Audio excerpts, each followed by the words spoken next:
అని అనుదినము ప్రార్థనలో మిమ్మల్ని ఎత్తుపడుచు జ్ఞాపకం చేసుకుంటున్నాం. దేవుడు మిమ్మల్ని మీ కుటుంబాలను దీవించి ఆశీర్వదించునుగాక. అదేవిధంగా లైవ్లో వచ్చిన వారికి, వింటున్న లైవ్ ప్రోగ్రాం చూస్తున్న వారికి కానీ, అప్పుడప్పుడు దేవుని వాక్యాలు సేవకుల ద్వారా వింటున్న మీ అందరికీ ప్రభుపేట వందనాలు. Praise the lord. ఈ దినమున వాక్యము లోకము విషయంలో దేవుని బిడ్డలు ఎలా ఉండాలి. లోకము విషయంలో దేవుని బిడ్డలు ఎలా ఉండాలి. ఎందుకనగా దేవుని రాకడ చాలా సమీపించినది. లోకములో మనం ఏ విధంగా ఉండాలనో దేవుని యొక్క వాక్యము ఆయా దేవుని పరిశుద్ధ గ్రంథములో, ఆయా గ్రంథాల్లో, పత్రికల్లోనూ మనము చూస్తూ ఉంటాం. ఆయా భక్తులు, మన పితరులు వారు అనుసరించినారు కనుక దేవుడు మనల్ని కూడా అనుసరించి నడుమని మనల్ని హెచ్చరిస్తూ ముందుకు నడిపిస్తున్నాడు.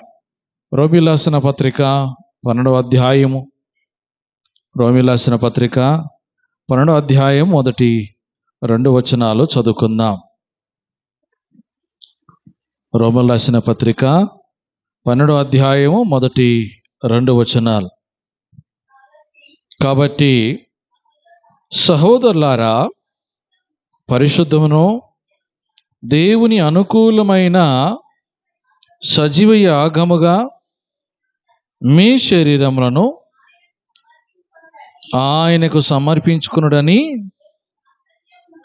దేవుని వాత్సల్యమును బట్టి మిమ్మును బతిమాలుకొనుచున్నాను. ఇట్టి సేవ మీకు యుక్తమైనది. మీరు ఈ లోక మర్యాదను అనుసరింపక ఉత్తమమును అనుకూలమును సంపూర్ణమై ఉన్న దేవుని చిత్తమేదో పరిశీలించి తెలుసుకున్నట్లును మీ మనసు మారి నూతన మగుట వలన రూపాంతరం పొందడి. ప్రార్థన చేసుకుందాం.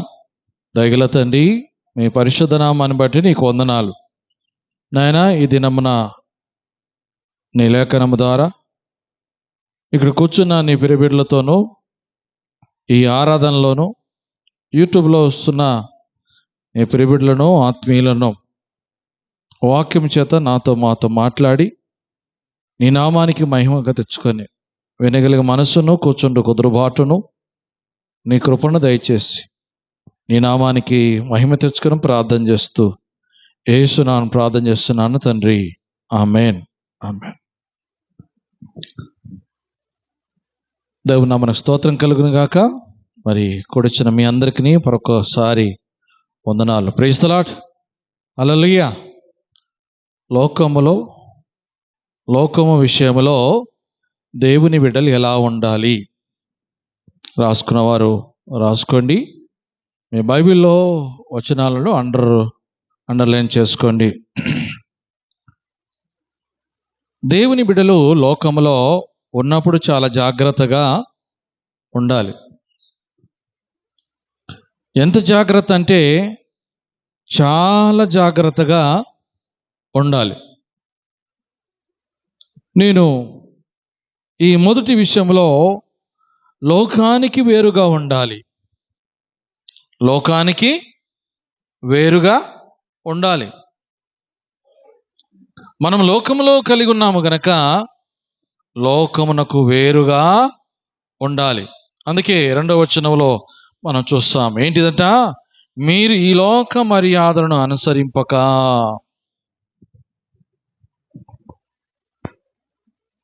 వేరుగా ఉండడము, దేవుని బిడ్డలు వేరుగా ఉండడం అంటే ఈ లోక మర్యాదను మనం ఏం కలిగి ఉండాలి?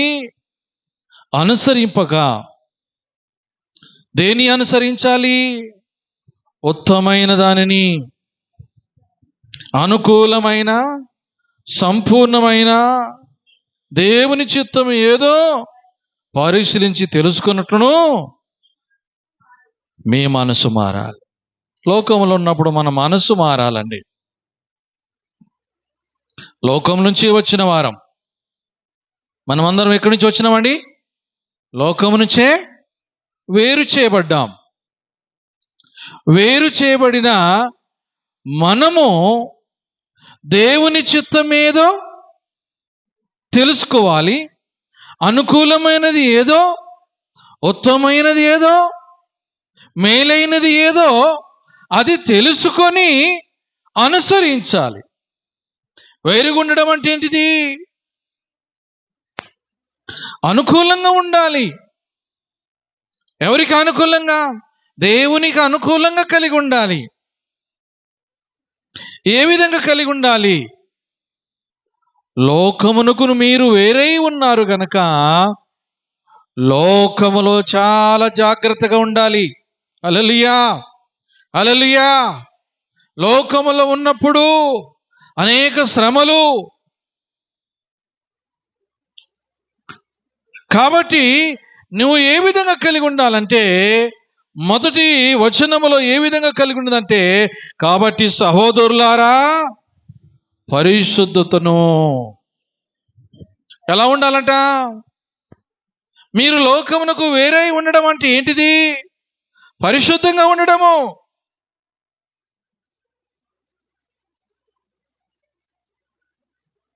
మనం ఎంత పరిశుద్ధంగా కలిగి ఉంటామో దేవునికి అంత అనుకూలంగా, దేవుని చిత్తానుసారంగా మనము ఉండగలుగుతాం. హల్లెలూయా. లోకములో నువ్వు కలిగి ఉన్నావు, జాగ్రత్తగా. నువ్వు లోకమును చూస్తున్నావు కావచ్చు, కానీ లోకము నిన్ను చూస్తుంది. నువ్వు లోకములో కొంతమందిని మాత్రమే చూడగలుగుతావు, కానీ లోకమంతా నిన్ను చూడగలుగుతుంది.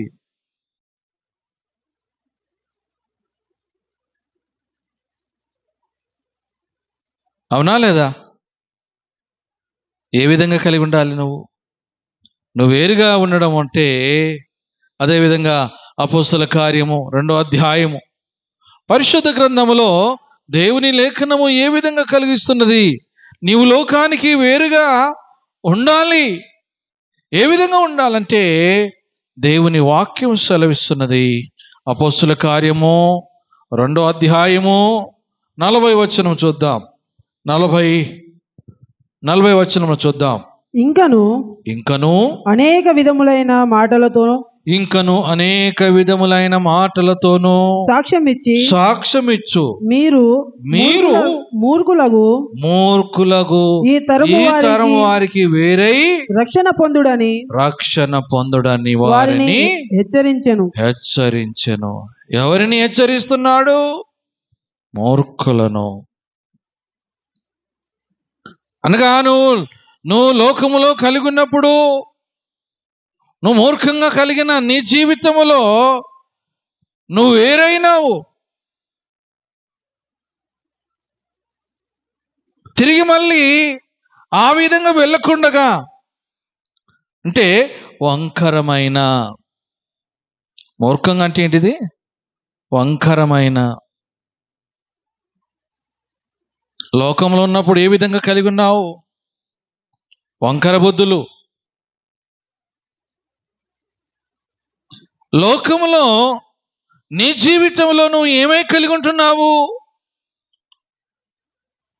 నువ్వు వేరే రక్షణ పొందినావు. జాగ్రత్త తినండి అమ్మా. ఏంటిది?